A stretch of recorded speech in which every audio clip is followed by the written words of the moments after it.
A pleasant good afternoon and welcome to this very special interview in which we have in our company Honorable Clarence Gahr. He hails from Margibi County and represents Margibi 5th District at the House of Representatives. Honorable Gahr, it's good to have you on this interview, sir. I want to say thank you. I want to use this media to say welcome to the office of the people of District Number 5, Margibi County. How is the special session going with you? Yeah, it's going well. I believe that we are in good spirit. We are working in the interest of the Liberian, ensuring that those basic issues that I fed them in a daily basis are being dealt with, and we hope that we can do our best in the interest of the Liberian people. We want to begin this interview by first diving into concern raised by the public on some lawmakers using the same license plate number. One in the case of you, your license plate is REP 22, and your colleagues from Sando County, Representative Zaza, also plus REP 22. What is happening? I believe that we have been confronted by other people even before today, and we feel like our actions are not basically based on the fact that we want to violate the law, but it's basically based on the fact that there are issues as a leader, as the issue as first branch of government have to live up to. Let me begin to say that the plate you see on my vehicle is a plate I've been using since 2018. And when we got elected, we were privileged to be appointed by the Speaker on the Committee on Public Account, Expenditure and Audit as co-chair. And then I wasn't in country in 2018 when the plates were distributed. And that plate, REP 22, was sent to my office. When I came back, the then chair on Rules, Order and Administration was approached by me why REP 22 was on the basis to get a clearer understanding of the plate I'm using. And she made me to understand that REP 21 was officially for co-chairman on public accounts and expenditure. That plate was used by Honorable Fofana when he was co-chair to James Bani. It was later on used by Honorable Kafia when he was co-chair to Honorable Thomas Farah.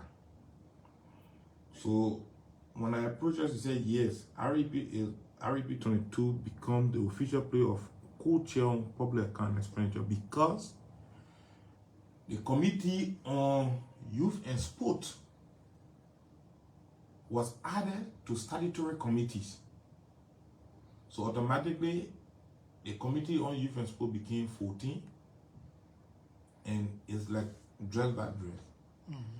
So the statutory committee, because chair and co-chairs on statutory committee are members of leadership.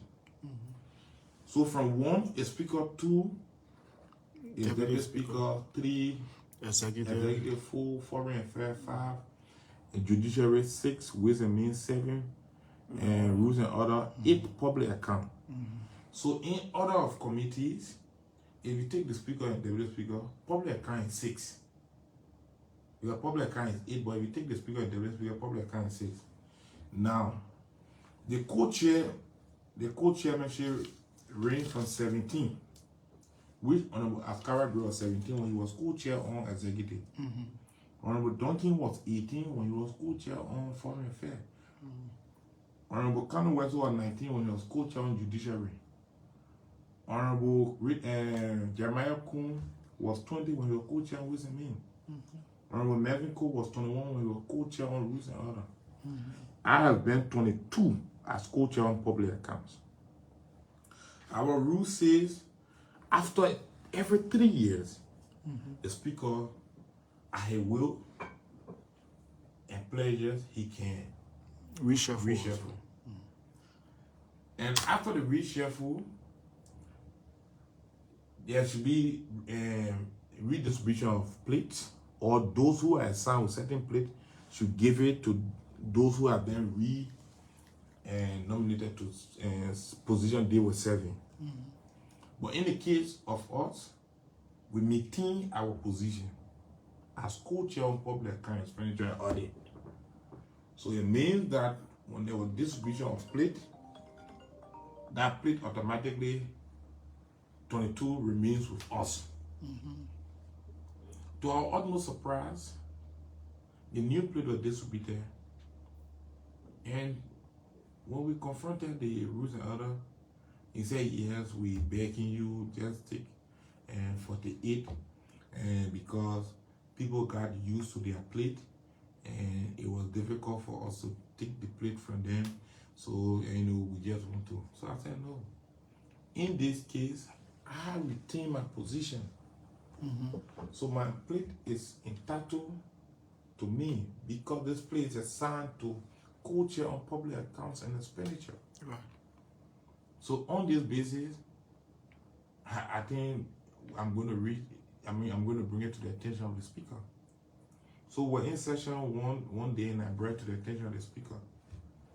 And jokingly, he told me, plate is plate. Yeah, you are representing. So I'm trying to say, then, can you please give me number one? And he jokingly said that number one is entitled to the speaker. So I said, it's the same way 22 is entitled to co-chair on public account. And then the rules and other chair was there, and I asked him, can you please give me 7? And he said no. Let me just say this, Hadi. Our actions are not basically based on the fact that we want numbers, but it's based on the fact that we are the first branch of government. If we must have checks and balances on the two other branches of government, we should be able to practice what we have written. Our rules are clear. Ways and means is co-chair ways and means is 20. So if we randomly share plate, and we have brought this to your attention several times, and you feel like maybe you have a relationship with certain people and you cannot take the plate from them, and certain people you feel like you don't care about them, like in the case of us, you can give her any plate. It's not the basis. I can put my private plate on my car and use it. But are we going to keep breaking the rules? Are we going to keep breaking laws and feel like it should go with impunity? So are you being kind of ill-treated in this process by assigning you plate and coming back to take it from you and assign another plate? No, I don't feel like I'm being ill-treated, but I feel like the rule has been disrespected. The rules of the horse has been disrespected. And as such, there must be a person who will stand up for the changes that are needed. And in this case, I'm waiting to stand up that we should revert to status quo. Our rule is our rules. Those who are not entitled to certain plate should be retrieved and given to people who are entitled to.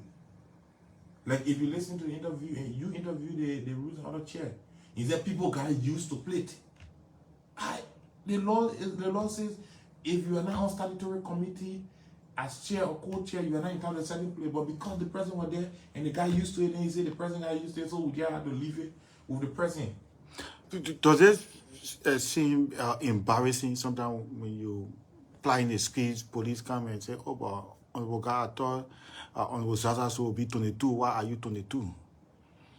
Yes, sincerely, I have never been questioned in such, but I feel it was a situation. I left Cali Hospital. There was a situation he was driving, and I coincidentally bumped into him, and then we were flying. I mean, we were driving together.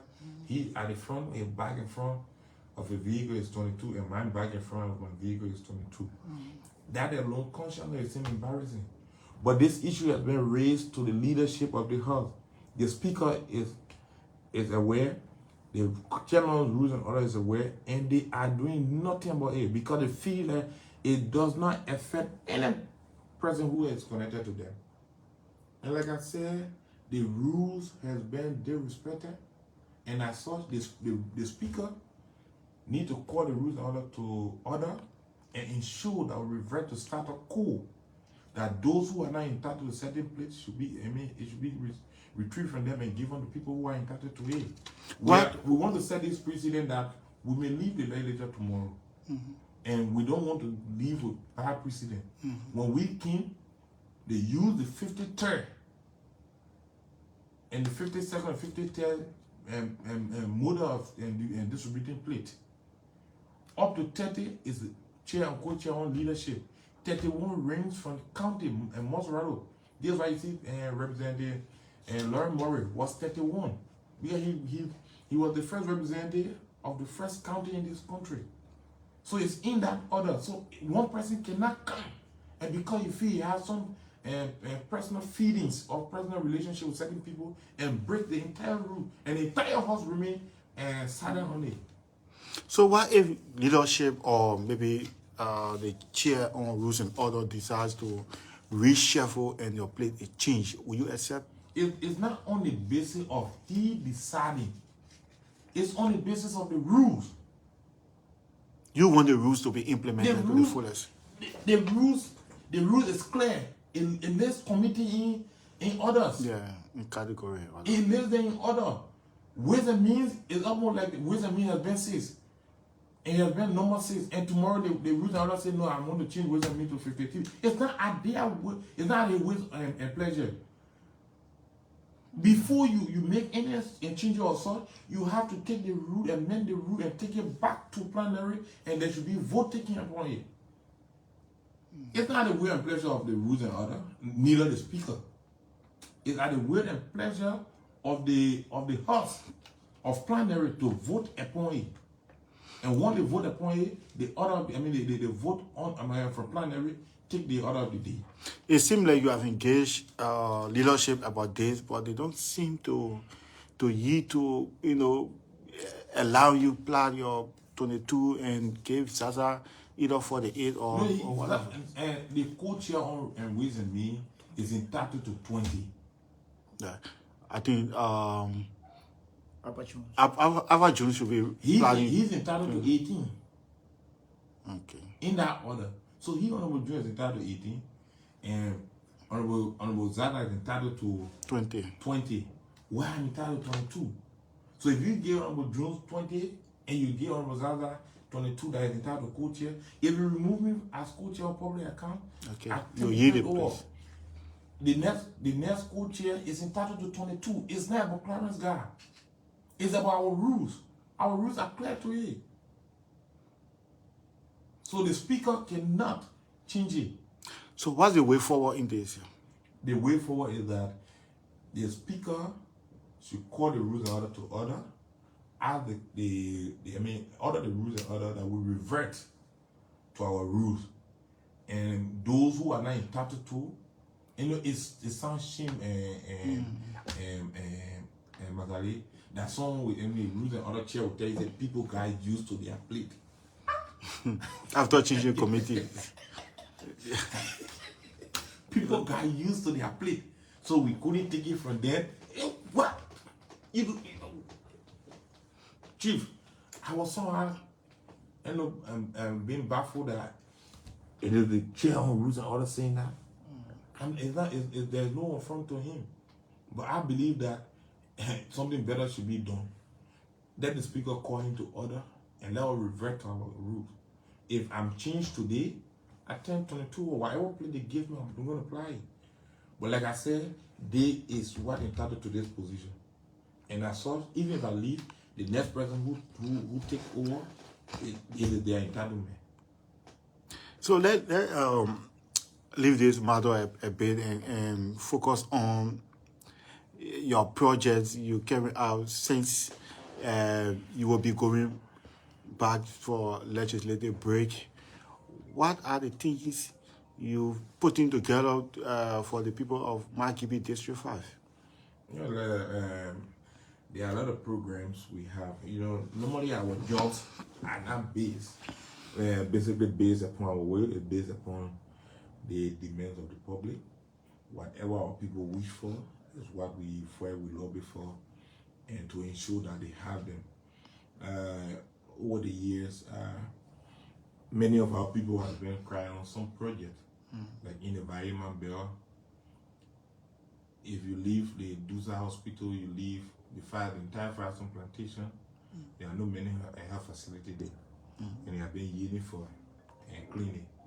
We are initiators in such a project, and we're hoping that between now and December there will be any.